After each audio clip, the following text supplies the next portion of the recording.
महाबोधि महाविहार को मुक्त करना है। आंदोलन के 38 दिन आज हो गए हैं। हम सम्मेद शिखर को पाने के लिए नहीं लड़ रहे, हम विरासत को जैसा है वैसे बनाने के लिए लड़ रहे उसे। जी ये लड़ाई पाने की नहीं है, जी ये लड़ाई है जो वो विरासत जो जैसी है, उसकी जो व्यवस्था जैसी है, जी उस धरोहर के जो मालिक है, जो उस धरोहर को चलाना जानते हैं, उस पर समाज का कैसे आदान प्रदान होगा, ये जो रूपरेखा बनाने वाले बौद्ध भिक्षु है, ये उनके हाथों में होना चाहिए। जी ये हमारी लड़ाई नहीं है, ये लड़ाई है भारत की संस्कृति की। कि प्रधानमंत्री जी कहते हैं कि मैं बुद्ध की धरती से आया हूँ, जी वो पूरे भारत को बुद्ध लैंड बताते हैं।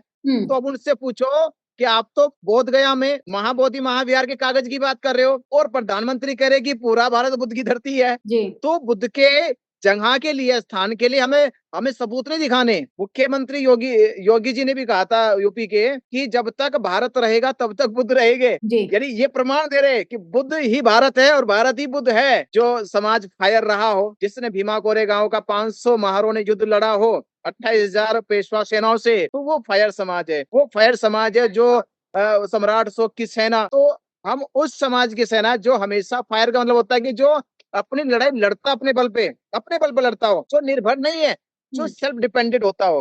तो फायर समाज को एफआईआर से डराया नहीं जा सकता है। तो कबर को कहाँ तक खोदोगे? औरंगजेब की कबर को कहाँ तक खोदोगे? कितनी खोदेगी वो? उसकी गहराई कितनी होगी? वो कहाँ तक खोदोगे पता चलना चाहिए। औरंगजेब की कबर के नीचे भी कबर खोदनी चाहिए। फिर एक कबर के कबर नीचे खोदो तो फिर बुद्ध निकल के आ जाएंगे। मैं ये कह रहा हूँ कि ये खुदाई का नाम लेना, ये कबर खोदना भी बंद कर देंगे, मंदिर खोदना बंद कर देंगे, ये नीचे तहखाना खोदना बंद कर देंगे।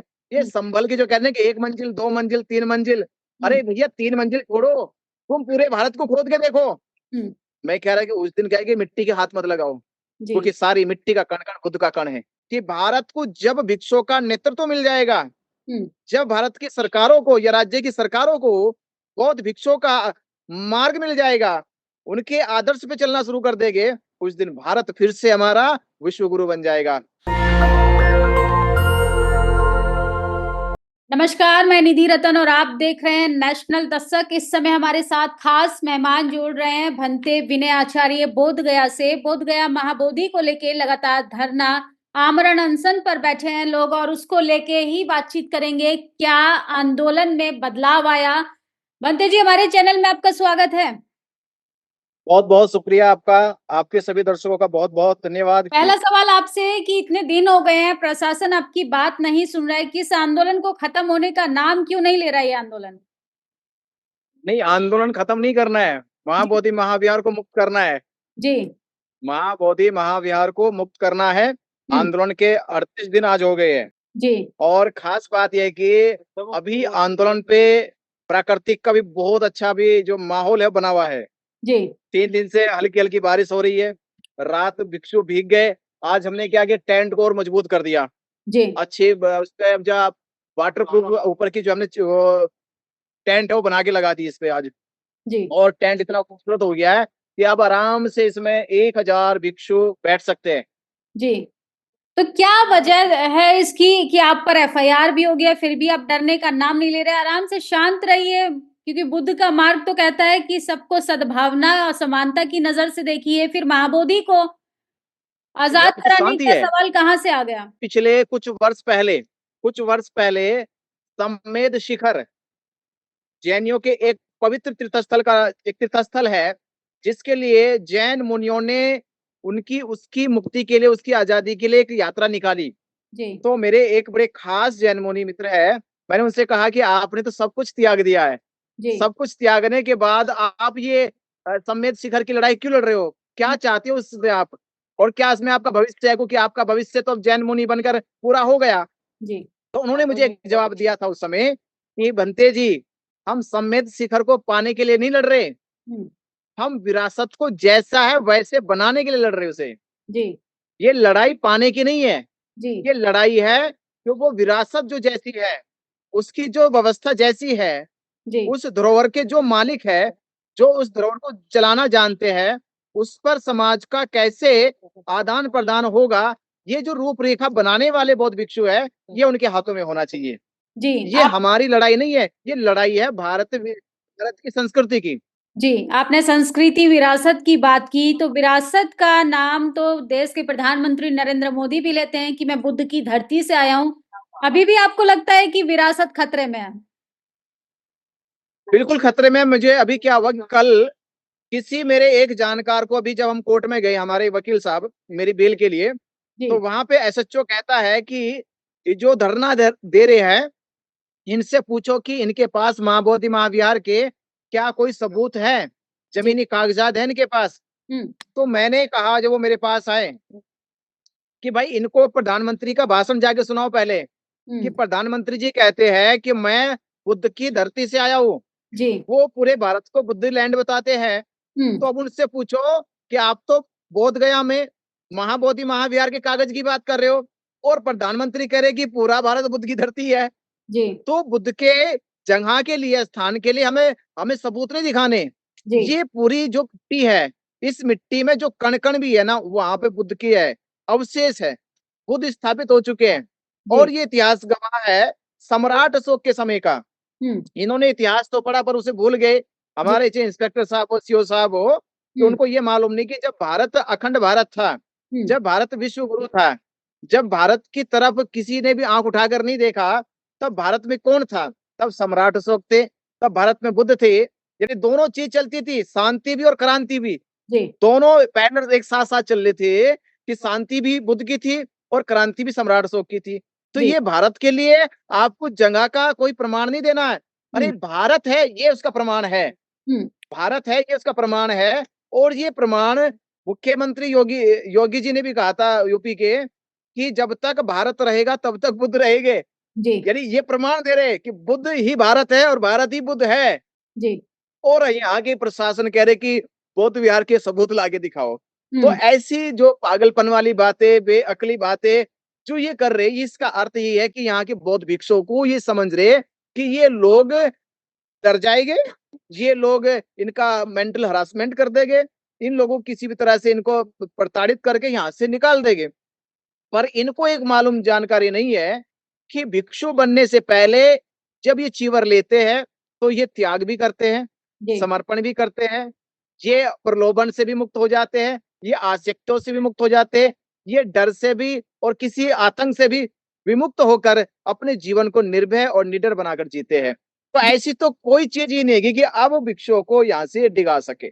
जी, ये भंते जी निरंतर चलता रहेगा। क्योंकि आप चीवर धारण किए हुए हैं, कहीं आप योगी जी से इंस्पायर्ड तो नहीं है कि आप भी राजनीति में आना चाहते हैं? नहीं, देखिए हमारे यहाँ राजनीति का तो कोई विकल्प नहीं है। जी, राजनीति का विकल्प नहीं है, हमारे यहाँ तो कल्याण का विकल्प है, हुँ, मैत्री का विकल्प है। हुँ, यहाँ तो समस्त संसार के लिए आप एक जैसी दृष्टि बना के रखो।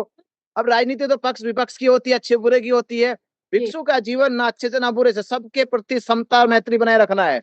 और जी, रही बात हक के लिए बोलना, सच्चाई के लिए बोलना, सत्य के लिए बोलना और जो आदमी गलती कर रहा है उसकी गलती का एहसास कराकर उसे सत्य के मार्ग पर ले जाना, ये हमारा धर्म है। जी, ये राजनीति नहीं है, ये धर्म है हमारा। जैसे तथागत बुद्ध ने अंगुलीमाल को भी सत्य के मार्ग पे लेके गए, अजातशत्रु को सत्य के मार्ग पे लेके गए, उनके पिता बिंबिसार को सत्य मार्ग पे लेके गए जी, और जाने ऐसे कितने लोगों को, उन्हें राजाओं को भी, उस समय की प्रजा को भी सत्य का मार्ग दिखाया। तो जी। बुद्ध एक राजनीतिक नहीं है, वो एक मार्गदाता है। तो तो भिक्षु जो होता है वो क्या मार्गदाता के रूप में क्या होता है। लगता है आपको आप देश की केंद्र सरकार को मार्गदर्शन करने में सक्षम हो पाएँगे कि नहीं? बिल्कुल निश्चय ही। ये बिल्कुल, ये तो भारत नहीं पूरी दुनिया जानती है कि एक भिक्षु समाज का नेतृत्व करने के लिए घर से निकलता है। जी, समाज का, हुँ, केवल सरकार का नहीं कह रहा हूं मैं, पूरे समाज का नेतृत्व करने के लिए भिक्षु निकलता है। और मुझे आज विश्वास और आशा भी हो रही है अब कि भारत को जब भिक्षुओं का नेतृत्व मिल जाएगा, हुँ, जब भारत की सरकारों को या राज्य की सरकारों को बौद्ध भिक्षुओं का मार्ग मिल जाएगा, उनके आदर्श पे चलना शुरू कर देंगे, उस दिन भारत फिर से हमारा विश्व गुरु बन जाएगा। तो ये तो जी, जरूरत है कि सरकारों को भी और देश को भी बौद्ध भिक्षुओं का, बौद्ध सन्यासियों का और जैन मुनियों का मार्ग पे चलना चाहिए, उनके आदर्श पे चलना चाहिए और जल्द ही फिर भारत हमारा मैत्रीपूर्ण व्यवहार के साथ विश्व गुरु बनेगा।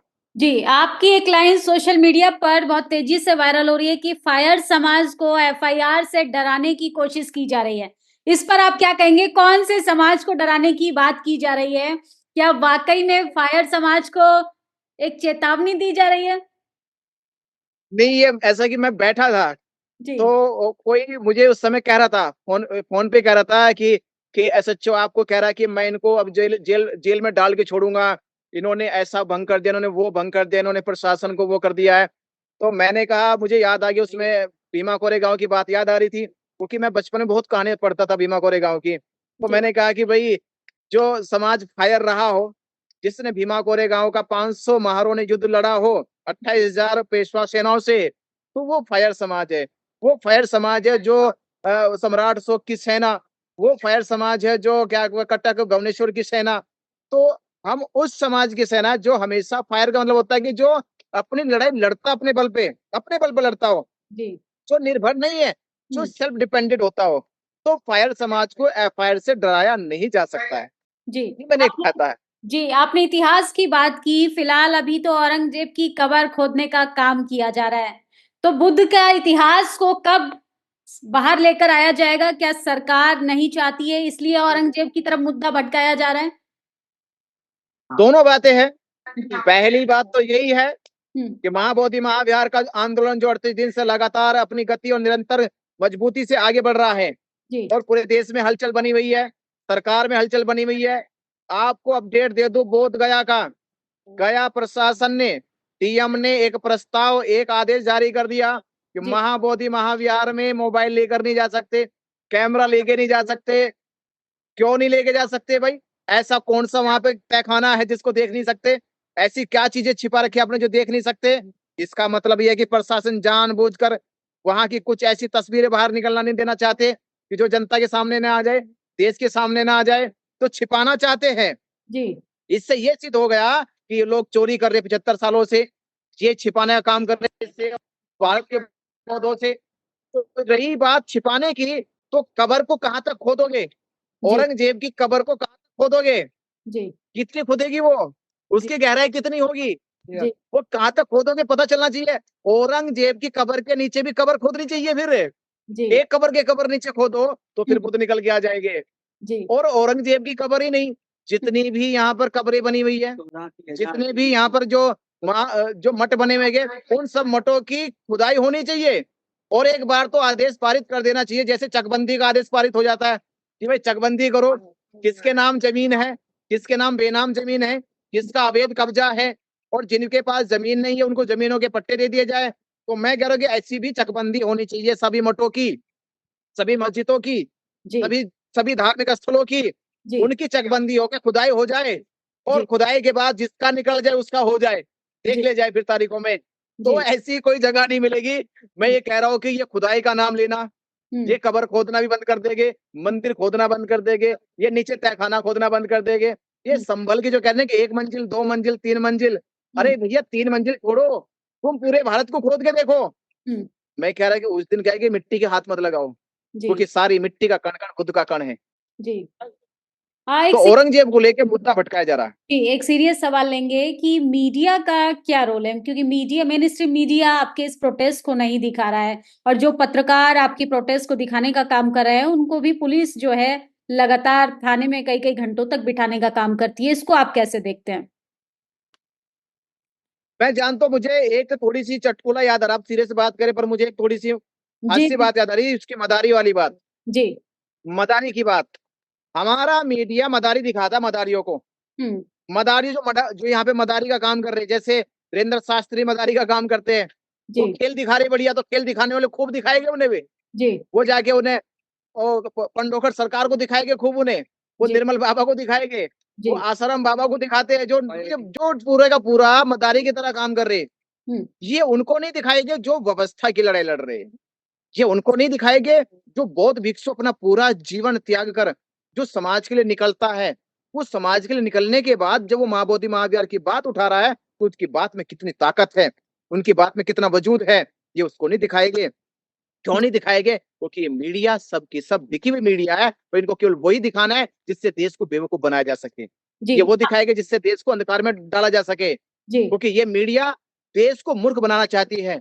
जो स्ट्रीम मीडिया ने जो अपनी एक प्रोपेगेंडा बनाया है देश को मूर्ख बनाने का, मैं देश से कह रहा हूँ कि अगर हमारे पास सोशल मीडिया ना होता तो देश के भीतर जो अभी द्वंद्व क्रांति पैदा हुई ना, ये तो पैदा नहीं होती। अभी द्वंद्व क्रांति का परिणाम ये है कि देश में मीडिया के सुधारीकरण का काम शुरू हो जाएगा। जी, सोशल मीडिया ने शुरू कर दिया जी। नेशनल दस्तक नेशनल दस्तक देखे भाई, शंभू जी ने जितना प्रयास किया है, तो मुझे फक्र है कि हमारी सोशल मीडिया ने भारत को एक मजबूत स्तंभ दे दिया है। जो कहते थे कि लोकतंत्र के 4 स्तंभ है, तो पहले विश्वास नहीं होता था कि 4 स्तंभ होते हैं, पर अब विश्वास होता है कि जब बहुजन मीडिया ने, जब आप जैसी सोशल मीडिया ने भारत की आवाज को बुलंद तरीके से बताना शुरू किया, पहुंचाना शुरू किया, तो विश्वास होता है कि अब मीडिया का चौथा स्तंभ है। और वो जो मीडिया तो देश को मूर्ख बनाने का, जो लोकतंत्र को खत्म करने का, जो लोगों को अंधकार में ले जाने का काम करती है। आप देखते हो आपकी मीडिया पे कैसे कैसे बाबाओं को बुला के डिबेट कराते हैं जी। वो कैसे देखिए आइडेंटिटी बाबा के साथ कैसे ये क्या करते हैं मीडिया वाले। आइडेंटिटी बाबा के साथ क्या खिलवाड़ हो रहा है, वो चाय फेंक रहा है, वो रैपेट मार रहा है, वो उसको गाली दे रहा है। ये काम हो गया मीडिया का। मीडिया एक सभ्यता थी। देश को मजबूत राष्ट्र बनाने की कोशिश कर रहे हैं, देश को हिंदू राष्ट्र बनाना चाहते हैं, उसी को लेके वो डिबेट शो किया जाता है। हिंदू राष्ट्र नहीं बनाना चाहते ना सनातन राष्ट्र बनाना चाहते हैं, असल में वो देश को मूर्ख बनाना चाहते हैं जी। कुछ बनाना चाहते तो बन जाते। अब एक बात तो बताओ मुझे, सारे हिंदू कुंभ में चले गए तो हिंदू राष्ट्र बन गया क्या? पर मूर्ख बन गए। आर्यटन बाबा के नाम के मूर्ख बन गए, ठीक है, मोनालिसा के पे मूर्ख बन गए लोग, और दूसरे कोई संत है उनके नाम पे मूर्ख बन गए। ये तो सबकी श्रद्धा है, कोई श्रद्धा से अगर स्नान करने जा रहा है तो जाने देना चाहिए। भाई श्रद्धा मुझे बताओ, मेरे एक दोस्त हरिद्वार के थे जी। तो हरिद्वार के दोस्त मुझे कह रहे कि बनते जी आपके बौद्ध भिक्षु भी हरिद्वार कुंभ में प्रयागराज में नहाने गए हैं और मैं भी नहाने जा रहा हूँ। मैंने कहा ये बताओ मूर्ख आदमी, तेरे यहाँ से गंगा निकल रही है और गंगा निकल के 1000 किलोमीटर दूर प्रयागराज जा रही है जी। तो और जब गंगा 1000 किलोमीटर जाके प्रयागराज में मिलती है तो उसमें जाने कितनी गंदगी मिलके चली गई। श्रद्धा होती तो हरिद्वार में भी होनी चाहिए थी, प्रयागराज में क्यों? क्योंकि प्रयागराज में श्रद्धा से नहीं नहाया गया, वहां नहाया गया मूर्खता से। अगर श्रद्धा से नहाते तो हरिद्वार के लोग हरिद्वार में नहा लेते। अगर हरिद्वार का आदमी प्रयागराज नहाने गया है तो श्रद्धा से नहीं गया, धर्म से नहीं गया, मूर्खता से गया है, क्योंकि पानी तो वो गंगा का हरिद्वार से निकल के गया था। जी, आपकी बातों से लगता है कि आप महाबोधि विहार को तो आजाद कराना चाहते ही हैं, लेकिन आप कर्मकांड और पाखंडवाद के भी खिलाफ आपकी एक मुहिम है। बिल्कुल, मेरी मुहिम शुरू से है, मेरी मुहिम शुरू से है। मैं ये कहता हूँ कि धर्म आदमी के अंदर चरित्र का निर्माण करता है, कर्मकांड का निर्माण नहीं करता। धर्म मनुष्य के भीतर मैत्रीपूर्ण सौहार्द बनाने का निर्माण करता है, नफरत बनाने का निर्माण नहीं करता। धर्म मनुष्य के अंदर जज्बात पैदा करता है, भावनाएं पैदा करता है, रिश्ते पैदा करता है। पर तुम जाति पैदा करते हो, वर्ण पैदा करते हो, भेदभाव पैदा करते हो, तो ये धर्म का काम नहीं है। ये तो एक आडंबर है, एक पाखंड है। आप मनुष्य में कैसे भेद पैदा करोगे?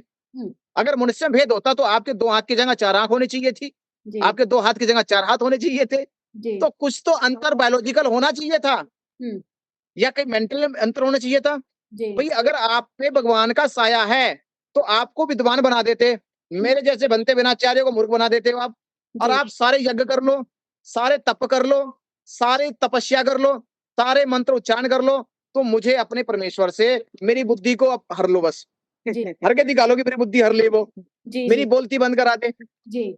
तो इस तरह का आडंबर बोलती तो सरकार आपकी लगातार करा ही रही है, क्योंकि जिस तरीके से पत्रकारों को डराया जा रहा है। आपकी आगे की क्या रणनीति है? रणनीति अभी हमने घोषणा की है कि 5 अप्रैल को प्रियदर्शी सम्राट अशोक ने 2300 साल पहले महाबोधि महाविहार की इस धरती पे आकर नमन किया, वंदन किया, और संबुद्ध की चेतना को जागृत करने के लिए उन्होंने यहाँ पर महाबोधि महाविहार की नींव रखी प्रियदर्शी सम्राट अशोक ने। अब उनकी 5 अप्रैल को जयंती आने वाली है, तो जो नींव रखी थी उस नींव पर पहरा लगा हुआ है उन 4 सदस्यों का, जो 75-76 साल से महाबोधि महाविहार का अतिक्रमण करते जा रहे हैं, उसे कलंकित करते जा रहे हैं, उसकी सैद्धांतिक व्यवस्था को लूटने का काम कर रहे हैं। अब उसी नींव को उस पहरे से बचाने का काम करना में, तो 5 अप्रैल को यह रणनीति बनाई गई है। जो सपना सम्राट अशोक ने आज से 2300 साल पहले देखा था, उस सपने को साकार करने का अब वक्त आ चुका है। जी। तो 5 अप्रैल को हमने आह्वान किया है कि पूरे देश से बौद्ध भिक्षु, बौद्ध उपासक चलकर आए और प्रियदर्शी सम्राट अशोक ने जो सपना देखा था, जो बाबा साहब डॉक्टर अम्बेडकर ने सपना देखा था और जो भारत के करोड़ों बौद्ध उपासकों ने सपना देखा है कि महाबोधि महाविहार मुक्त होना चाहिए, इस बार वो सपना साकार होने जा रहा है। जी, तमाम दर्शक आपको देख रहे हैं, दर्शकों से क्या अपील करना चाहेंगे? क्योंकि एक बड़ी मुहिम, बड़ी लड़ाई और विरासत की लड़ाई को आप लड़ रहे हैं। किस तरीके का सहयोग चाहते हैं? प्रशासन से क्या मैसेज देना चाहते हैं? मैं आपके चैनल को देख रहा था कि आपके चैनल पे 10 मिलियन फॉलोवर है आपके। जी। आपको नहीं है ना? जी। 10 मिलियन आपके फॉलोवर है, तो आपके चैनल को भारत के करीब आपके 10 मिलियन लोग देख रहे हैं, यानी पूरा 1 करोड़ आदमी देख रहा है आपके चैनल को, ठीक है? 1 करोड़ लोग इस बार अगर आपके चैनल को देखकर महाबोधि महाविहार को बचाने आ जाए, मैं कहूंगा मेरी बात आपके चैनल तक, देश तक पहुंच गई। बस यही संदेश है कि चैनल इस समय हमारे देश की, हमारे आंदोलन की, बौद्धों की बहुत बड़ी शक्ति है, ताकत है। चैनल को देखने से ही हमारे भीतर जज्बात पैदा हो रहे, ऊर्जा पैदा हो रही है। ये आवाज जो आपने चैनल के माध्यम से दिखाने का काम किया है, उससे ही लोग चल कर आंदोलन में पहुंच रहे हैं। बस ये मुहिम और एक बार और चला दो तेज गति से कि महाबोधि महाविहार को बचाने के लिए 5 अप्रैल और आने वाली आखिरा जो रिजल्ट होगा, ये सेमीफाइनल खेलने जा रहे, 5 अप्रैल को सेमीफाइनल है और फाइनल होगा 12 मई को। तो मैच है हमारा भी, सेमीफाइनल 5 अप्रैल है और फाइनल 12 मई है। इसमें जीत हमारी निश्चित है। यही कहूंगा, इस खेल की टिकट कटा लो 5 अप्रैल की और 12 मई की, और जल्द से जल्द बुद्ध पूर्णिमा को और प्रियदर्शी सम्राट अशोक जयंती मनाने के लिए बोध गया पहुंच जाओ। जी, बहुत-बहुत शुक्रिया हमें समय देने के लिए। तो तमाम लोग समय सुन रहे थे भंते विनय आचार्य को 10 मिलियन सब्सक्राइबर का बोध गया पहुंचने का एक चैलेंज दिया है। तो दर्शकों से अनुरोध है कि 1 करोड़ के लगभग जनता अपनी बुद्ध की विरासत को बचाने के लिए बोध गया जरूर पहुंचे। और सोचिए, जिस समाज का विरासत नहीं होती, जिस समाज का इतिहास नहीं होता, वो आने वाले समय में इतिहास बना भी नहीं सकता। इसलिए तमाम लोग अपना समय निकालकर इस विरासत को बचाने के लिए, इस मुहिम को मजबूत करने के लिए अपना सहयोग दीजिए। बहुत बहुत शुक्रिया भंते जी हमसे बातचीत करने के लिए। नेशनल दस्तक की आपसे गुजारिश है कि अगर इसको बचाना चाहते हैं तो नेशनल दस्तक को सब्सक्राइब करने के लिए रेड कलर के सब्सक्राइब बटन को दबाएं, फिर बेल आइकन की घंटी दबाएं। नेशनल दस्तक को बचाने के लिए बहुत जरूरी है कि हर खबर को शेयर करें, लाइक करें, कमेंट जरूर करें।